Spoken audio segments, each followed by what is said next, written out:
Hey guys, it's Gretchen and welcome back to my channel. It's time for another segment of Sleeve Sunday. Yay! Yay! Yay! I can't believe it's already Sunday again. This week went by pretty fast. So this was my second week post-op, technically, quote unquote. It won't have been a full 2 weeks until Tuesday, but we're gonna pretend that it was, the majority of it was 2 week post-op. This week went a lot better than that first week after my surgery. Kind of, I wasn't really expecting it to be like on the same level, wasn't expecting it to be really worse.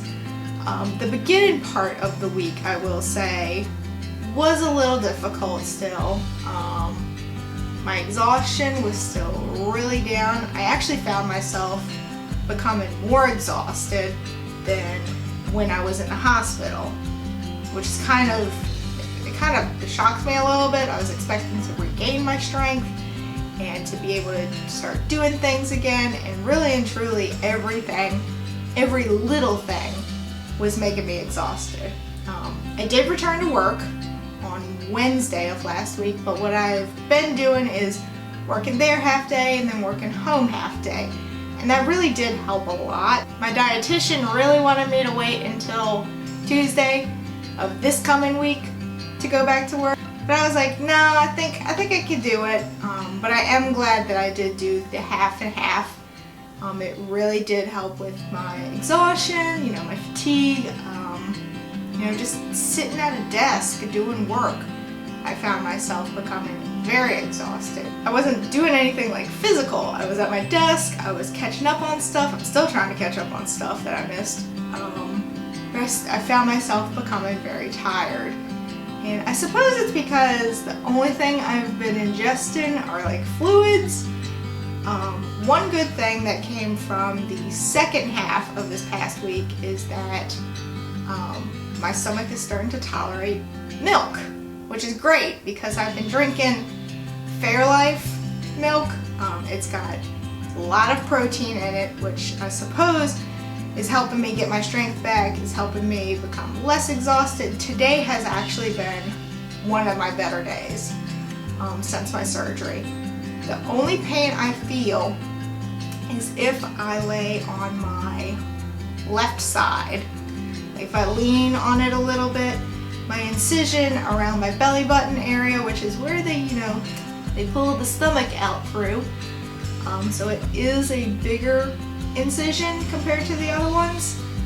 One of these days I may actually show my incisions. I'm not going to right now because sometimes even looking at them myself kind of grosses me out. So I don't want to gross out the people at home. So maybe when they start getting to a little bit more healed stages, I'll show them. I do have 5, and so far only 2 out of 5 they're like bandages have fallen off, which is something my surgeon told me, to let happen on their own. Just let them kind of slough off. They're like these little adhesive bandages that kind of just hold everything together. Told me not to pull them because it could pull the scab. We don't want to do that. But only 2 out of 5 have fallen off so far.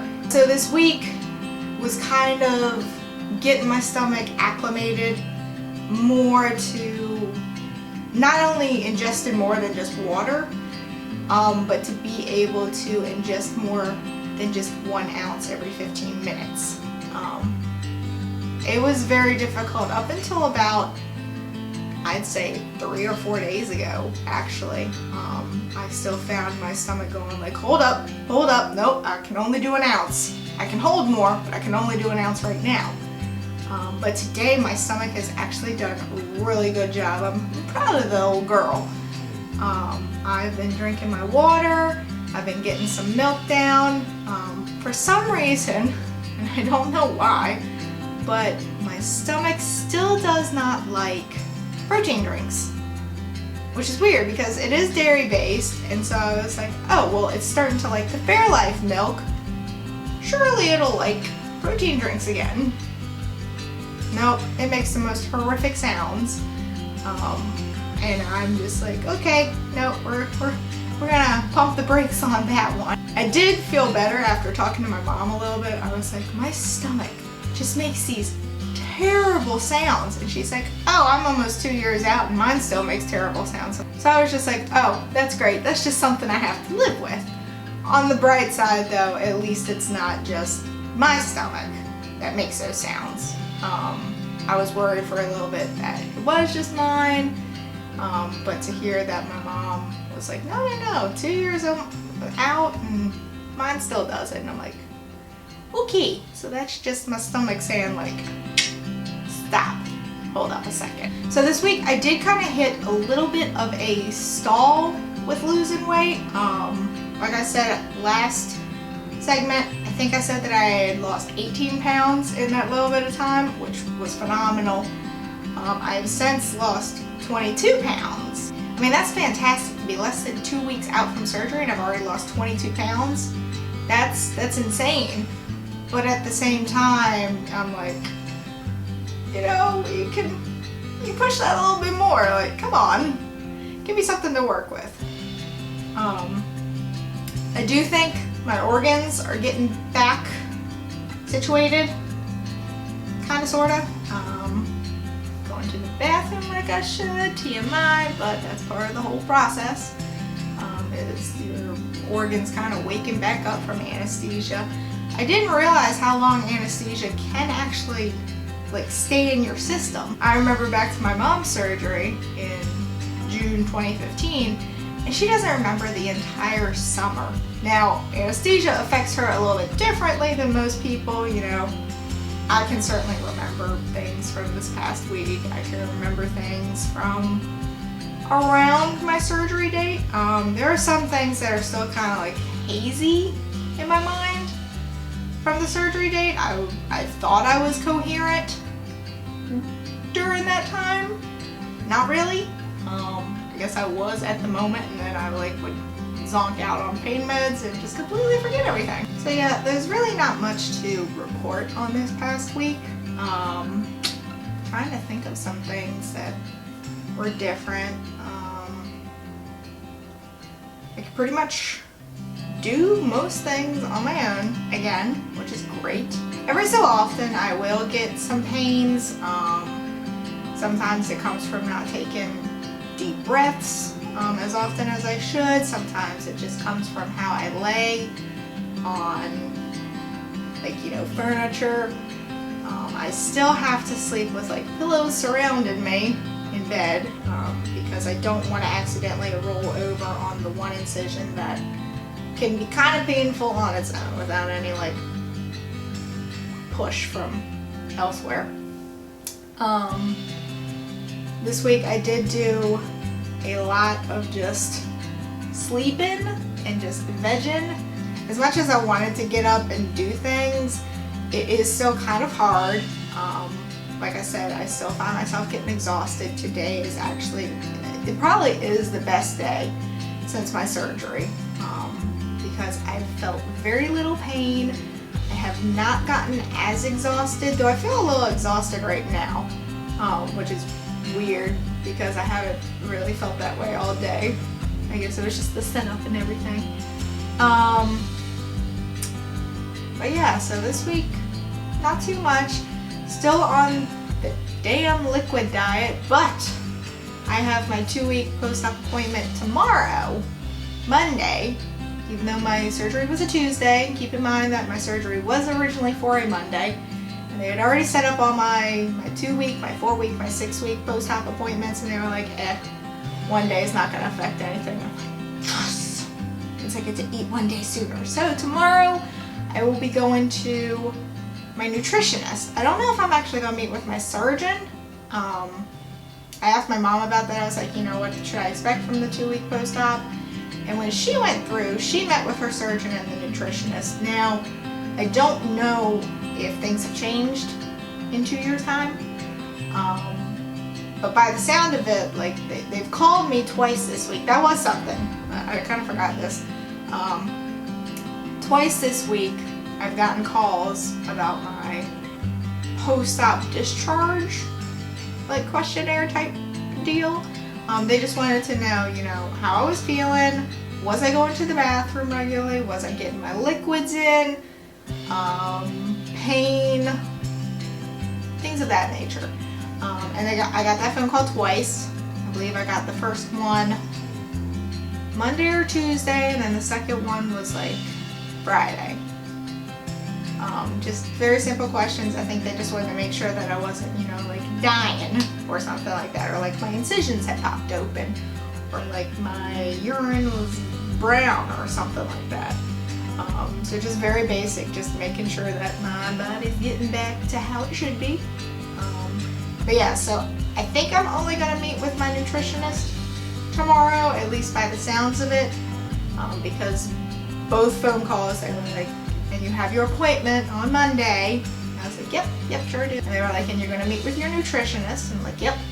So they didn't say surgeon and nutritionist, so I'm not sure if my surgeon will be there. I kind of think he will be, just to kind of make sure everything looks okay. I feel like someone's got to look at my incisions to make sure that they look like they're doing what they're supposed to. Maybe the nutritionist can do that, I don't know. But from the appointment tomorrow, I should be given the A-OK to start having soft foods, which I am so excited about. All I want this past week are scrambled eggs and like tuna from a bag. It's sad. But then again, those were things that I actually liked before surgery. I really hope my stomach will tolerate them, because you sometimes hear stories of people who are like, I wanted this, and then when I could finally have it, my stomach was like, hell no. You know, if my stomach is gonna be one of those ones that's like, hell no to eggs, I would just be like, can we get that stomach back in here? Can we put it back in? Can we put it back in and get things situated? Like sew that back up? Okay, thanks. Because I love eggs. I love eggs anyway. Scrambled, fried, poached, over easy, you name it, I like eggs. So I'm really hoping, fingers crossed, that my stomach will tolerate eggs. I don't know what the first thing will be when they give me that okay. Don't know what the first thing will be that I'll have soft food wise, but best be sure I'm gonna find something before I even get home. I had to laugh because I was looking at the list of like okayed soft foods, and a lot of things on there I love. You know, it talks about eggs, it talks about seafood, it talks about, what else does it talk about? Soups, like actual creamed soups, not broth. But then it said pureed meats. And it was talking about like chicken. It said pureed chicken. And I'm like, you want me to put chicken like in a food processor and then drink it? That sounds really gross. I think I'll just like try chicken that, you know, falls apart easily, because pureed chicken sounds really nasty. It kind of sounds like Spam. I think they actually make stuff like that. It's not Spam, but it's like chicken in a can. Ugh. That just sounds gross. But yeah, so starting tomorrow, I should be able to have soft foods. I have no idea how happy I am. I may end up bringing like a string cheese in my purse, so that after the appointment I can sit in my car and nibble on it. I've never been so excited for food, and that was the whole purpose of this surgery, was for me to control myself. But when you haven't had solid food in 2 weeks, it becomes very difficult. Hopefully once I like get my body used to food again and stuff like that, the desire for it will taper off a little bit. But luckily, you know, eggs and like tuna and stuff like that are very high in protein, which is good. That's what we're aiming for. hardly any carbs. But yeah, so fingers crossed everything goes according to plan tomorrow. But yeah, so that was this past week in a nutshell. Not much exactly happened. It wasn't a very eventful week, sleeve-wise. Just a lot of exhaustion. Very tired all the time. I'm pretty sure I slept like 15 hours yesterday. Not all at once. If I could have done that, holy crap. But I slept a lot. And sleep is good when you're healing. So hopefully we can get away from those like naps and stuff like that. Hopefully the healing is getting to that point. I honestly have no idea how long it takes for this kind of thing to heal. I mean, it was a pretty major surgery, so I would imagine it takes a while, but at least I can get fluids down now without it being painful, which is good. But yeah, so that was my first full week of having the sleeve. That's something to note. This was the first full week of having my sleeve, so it'll be interesting to see how things change from here on out now that foods will be reintroduced. As always, if you have any questions about this procedure, about what I'm currently going through, what I had to go through before the surgery, yada yada yada, please leave me a comment, send me a message, find me on social media. I'd be happy to answer. I can only give you information up to this point, but I would be more than willing to help someone if they're looking at this process, if they're starting to go through this process. It can be scary, but luckily I had a good support system. Have a good support system. They haven't gone anywhere. They're still here. They're good. And that is it for this segment of Sleeve Sunday. If you like it, please give it a big thumbs up and subscribe. I would really, really appreciate it. And until next time, bye guys!